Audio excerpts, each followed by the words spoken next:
Assalomu alaykum. Kanalimizga xush kelibsiz. Videoga like tugmasini bosib qo'ying. Men esa sizlarning vaqtingizni olmaslik uchun ushbu roligimizni darhol boshlayman. Demak, dastlabki texnikamiz Samospal Isuzu 2011-yil ishlab chiqarilgan, holati yaxshi. Avtobusdan yig'ilgan variantidan ishga tayyor holatda hech qanday kamchiligi muammosi yo'q deyishmoqda. Demak, narxi $25,000 aytilishi, albatta kamaytirib beriladi. Manzil esa Farg'ona viloyatida ma'lumot qoldirishgan. Ikkinchi texnikamiz ham Samospal Isuzu 2011-yil ishlab chiqarilgan. Ushbu mashinamizning motori avtobusniki, qolgan qismlari esa go'zavoy mashinaniki. Mashina naqadu holatda, ishga tayyor, balonlar ham yaxshi, hujjatlari joyida. Narxi $25,000 aytilishi, albatta kamaytirib beriladi. Manzil esa Jizzax viloyati. Demak, uchinchi texnikamiz ham Samospal Isuzu 2018-yil ishlab chiqarilgan. Probegi soatiga 17,000 km deyishyapti. Holati yaxshi, ishga tayyor, hamma joyga kafolat bor, hujjatlar ham joyida, balonlar ham yaxshi holatda deyishmoqda. Manzil Toshkent viloyati. Narxi esa $35,000 aytilish narxi, albatta kamaytirib beriladi deb ma'lumot qoldirishgan. Demak, navbatda esa havo avtomashinamiz sotiladi. 2009-yilda ishlab chiqarilgan, holati a'lo darajada, 4 tala balon yangi, 6tasi 50% atrofida, mashinaning hech qanday xarajat yo'q, dokumentlarda ham muammo yo'q deyishyapti. Ishlab turgan texnika hozir ham ishlab yuribdi deb ma'lumot qoldirishgan. Narxi $25,000 aytilish, kamaytirib beriladi. Manzil esa Samarqand viloyati. Dasturimizni yana havo avtomashinasi bilan davom ettiramiz. Navbatda 2019-yil ishlab chiqarilgan havo avtomashinamiz, holati yaxshi, probeg 52,000 km deyishyapti. Faqat naqd pulga sotiladi. Texnikaga esa 100% kafolat beriladi. Hamma joy naqadu holatda deb ma'lumot qoldirishgan. Demak, narxi $50,000 aytilishi, yana kamaytirib beriladi. Manzil esa Farg'ona viloyati. Navbatdagi havo avtomashinamiz 2019-yil ishlab chiqarilgan, ammo 2020-yildan ish boshlagan. Motor muz, korobka hali ochilmagan. Probeg esa 400,000 km deyishyapti. 25 tonnaga yuk oladi. Zavodskoy metan gazlari ham bor. Mashina ishga tayyor, hujjatlari joyida. Narxi $55,000 aytilish, kamaytirib beriladi. Manzil esa Andijon viloyati. Keyingi texnikamiz ham havo avtomashinasidan bo'ladi. 2022-yilda ishlab chiqarilgan, 25 tonnaga yuk oladi. Holati yaxshi, ishga tayyor, naqdu holatda, naqd pul yoki bank orqali ham sotiladi deb ma'lumot qoldirishgan. Narxi $65,000 aytilish, kamaytirib beriladi. Manzil esa Qashqadaryo viloyati.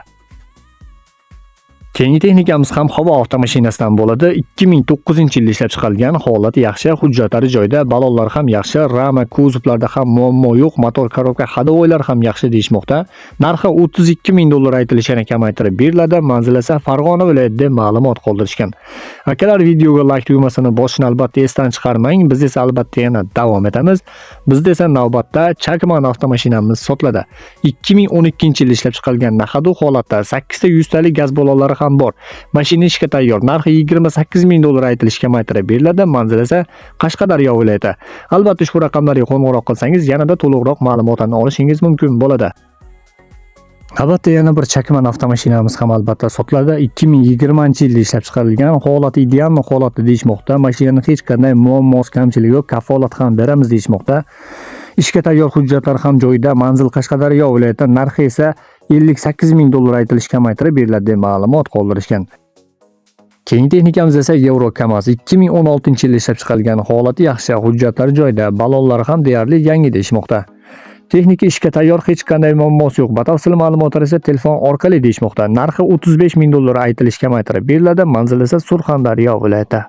Navbatda esa yili biroz yangiroq, narxi esa arzonroq, yana bir Eurokamaz sotiladi. 2018-yilda ishlab chiqarilgan, holati yaxshi, hujjatlari joyida, mashinaning rama kuzovlarida ham muammo yo'q, motor, korobka, hadovoylari ham yaxshi deyishmoqda. Narxi demak $30,000 aytilish, kamaytirib beriladi. Manzil esa Farg'ona viloyatida ma'lumot qoldirishgan. Keyingi texnikamiz esa MAN avtomashinasi 2017-yilda ishlab chiqarilgan, holati yaxshi, naqadu holatda yurib turgan texnika, hujjatlari ham joyida, mashinaga kafolat beriladi. Narxi $70,000 aytilish, kamaytirib beriladi. Manzil esa Samarqand viloyatida ma'lumot qoldirishgan. Navbatda esa Fash brendiga tegishli ushbu Samospal texnikamiz ham albatta sotiladi. 2021-yilda ishlab chiqarilgan, ammo O'zbekistonga 2024-yilda olib kelingan deyishmoqda. Yurgan masofasi 60,000 km. Holati yaxshi, ishga tayyor. Narxi $75,000 aytilish, kamaytirib beriladi. Manzil esa Xorazm viloyati. Navbatda yana bir samosval Fash avtomashinamiz albatta sotiladi. 2023-yilda ishlab chiqarilgan, metan gazlar o'rnatilgan, holati a'lo darajada, balonlar 100% yangi, ishga tayyor, hujjatlarda muammo yo'q deb ma'lumot qoldirishgan. Narxi 650 million so'm aytilishga aytirib beriladi. Manzil esa Toshkent viloyati. Navbat esa samosval MAN sotiladi. 2015-yilda ishlab chiqarilgan, holati a'lo darajada. Probeg esa 360 ming kilometr masofani bosib o'tgan deyishyapti. 10 tala baloni ham yangi. Hujjatlari joyida, ishga tayyor holatda, mashinaning kamchiligi yo'q. Narxi 60 ming dollar aytilishga aytirib beriladi. Manzil esa Andijon viloyatida ma'lumot qoldirishgan.